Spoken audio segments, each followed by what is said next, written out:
Haunted houses occupy a peculiar corner of our collective imagination, places where restless spirits linger, where violent deaths leave an imprint on a home's walls, and where cursed objects seem to carry malice from one owner to the next. Most stories hinge on an angry ghost, a violent crime, or an heirloom that should have stayed buried.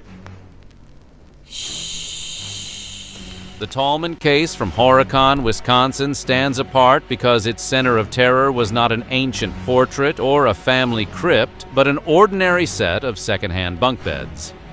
In 1987, the Tallman family's new house became the stage for months of inexplicable phenomena that drew neighbors, police, clergy, and even paranormal investigators. This is the story of how a dream home spiraled into a house of nightmares, and why subscribers still debate whether the beds were the source of the horror. Tonight, we're going to find out what life was like for the Tallman family and the infamous haunted bunk beds. But before we get into it, don't forget to subscribe. Your home's poltergeist will thank you. Now about seeing what it cost for a remote visit for an exorcism. In early February of 1987, Alan and Debbie Tallman brought home a bunk bed they had purchased at a second-hand furniture shop. They assembled the bed and stored it in their basement. The bed was moved upstairs. It marked the beginning of 9 months of horror for the Tallmans.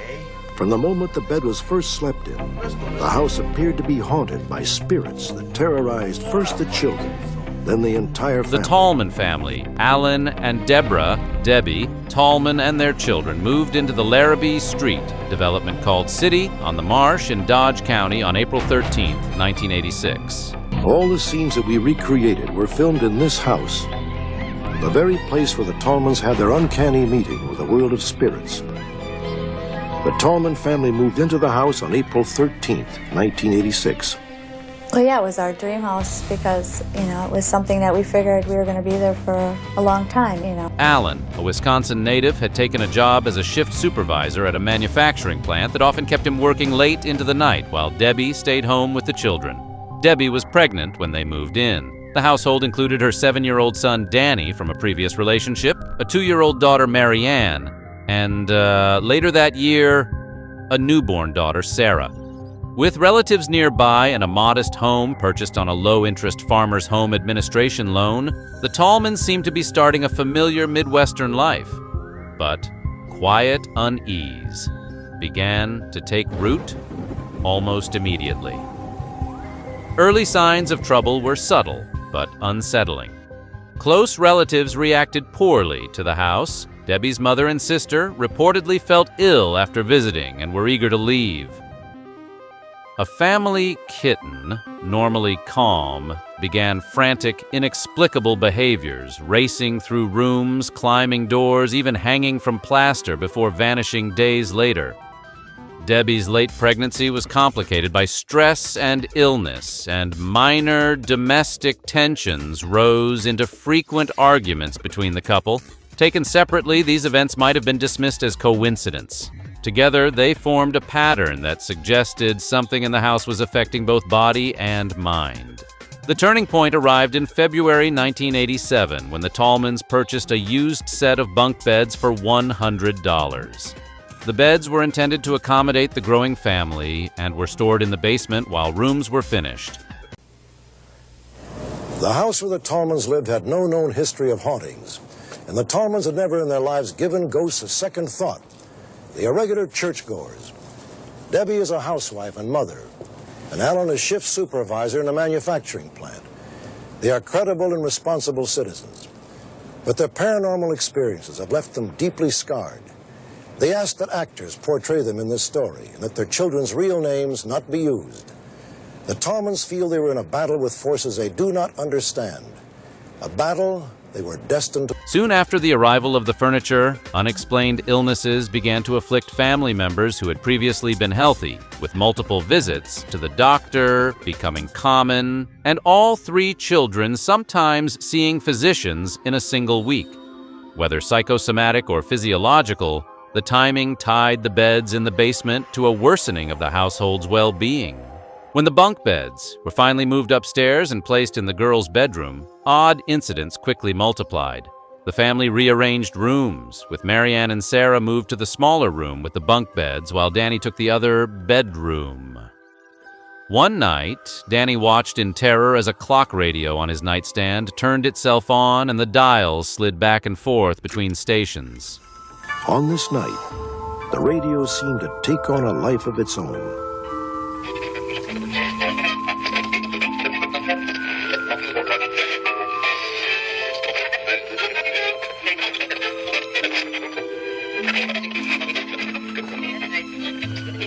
My son, he came running out to the living room, and he says, "But Mom and Dad," he says, "I seen it, the dial moved." He said the indicator went from one side to the radio to the other. Not long after, while Alan painted the basement, he left a brush standing in a bucket, and on returning, found the brush inverted, bristles up. Soon after, a basement window was removed and left on the floor in a way that suggested forced entry, but nothing was stolen and no one had used the window to enter or leave. The basement, once a mundane storage space, became a locus of fear. Debbie would no longer go down there. The family dog began behaving strangely as well, though it remained with them, unlike the vanished cat. Encounters were not limited to the Tallmans. A babysitter and Danny later reported that a rocking chair moved by itself while they played a game in the kitchen. Alan's mother, looking after the children during a hospital trip, claimed she saw a pair of red eyes staring in through a window and left the house immediately. The youngest child, Sarah, described seeing a red-eyed witch behind her bedroom door and even claimed the witch set her room on fire, a fire that would mysteriously die out. At first, Debbie wondered if a toddler's imagination was to blame, but the description matched later reports. Danny, too, screamed in the middle of the night and insisted the same flaming, red-eyed old woman had appeared to him. For God's sake, what happened to her eyes? Marianne developed an imaginary friend who turned into a source of nightmares that left her terrified to sleep alone. The day-to-day toll on family life was severe. The children refused to sleep in their rooms and clung to Debbie at night. They followed her from room to room, too frightened to be alone even in the bathroom. Parenting tip: never underestimate the power of a nightlight and a very good therapist. Alan and Debbie began arguing more frequently. Debbie, who had never been prone to bad dreams, began suffering prolonged, intense nightmares and reported the garage door opening by itself. Desperate, the Tallmans asked Reverend Wayne Dobritz to inspect the house. The pastor reported sensing an evil presence and asked whether the family had engaged in seances or used Ouija boards. The family swore they had not, though Danny admitted to consulting a magic 8-ball once. He suggested regular church attendance, prayers, and blessings to fight whatever malevolent force had attached itself to the home. The pastor's visit seemed only to escalate the phenomena. Voices echoed through rooms, doors banged inexplicably, and the children saw the witch more often. Danny's visions of a small, hideous old woman with glowing red eyes became more frequent. In a moment of helpless anger, Alan told the spirit to leave his children alone and to take him instead. The spirit appeared to accept the challenge. Take me! Which, if true, was remarkably poor communication on the spirit's part. On January 7th, 1988, events climaxed. Returning from a late shift around 2 a.m., Alan heard a howling sound outside the garage and was told to come here by a voice within the noise. He found the garage apparently on fire, raced inside for an extinguisher, and returned to find the blaze vanished and the garage undamaged. Inside the house, his lunch pail was hurled across the room by an invisible force. Lunch pail, 1. Invisible force, 0. Later that night, a fog filled the girl's bedroom, and Alan woke to a small, red-eyed apparition saying, "You're dead."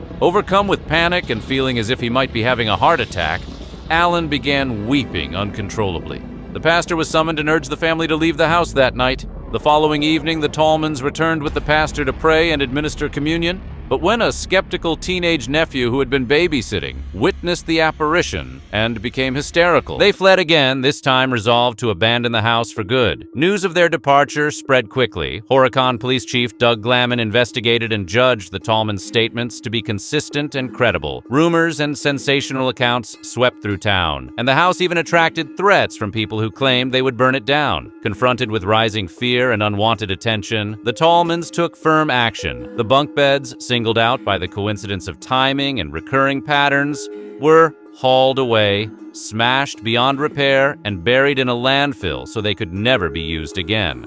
Thanks to that drastic step, the family regained a measure of peace. Bedtime returned to normal and the reported paranormal episodes ceased. The Tallmans ultimately sold the house and moved out of Horicon. With a name like Horicon, locals quipped that ghost stories were practically part of the town's branding. In April 1988, a new family moved into the former Tallman residence and experienced no unusual phenomena. Investigators from the Committee for the Scientific Investigation of the Paranormal proposed a plausible natural cause, noting that gas leaks can provoke hallucinations and physical illness. Wisconsin Power and Light had been replacing faulty gas fittings in nearby homes, though no work had been recorded at the Tallman property. The provenance of the bunk beds remains a mystery.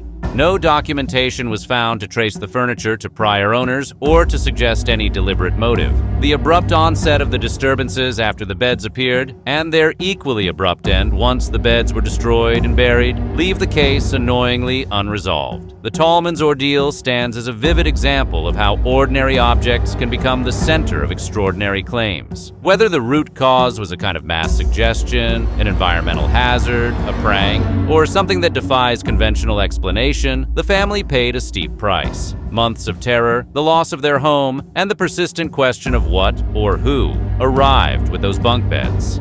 If you're intrigued by mysteries like this and want more investigations into the strange and unexplained, subscribe to our channel, share your own experiences in the comments, and tune in for the next episode. Somewhere out there, another town might be hiding its own dark secret and maybe some suspicious furniture waiting for a yard sale. If you spot those bunk beds at a garage sale, haggle hard, but bring a crowd, a receipt, and maybe a clergy member who accepts returns. Debbie is a housewife and mother, and Alan is shift supervisor in a manufacturing plant. They are credible and responsible citizens, but their paranormal experiences have left them deeply scarred.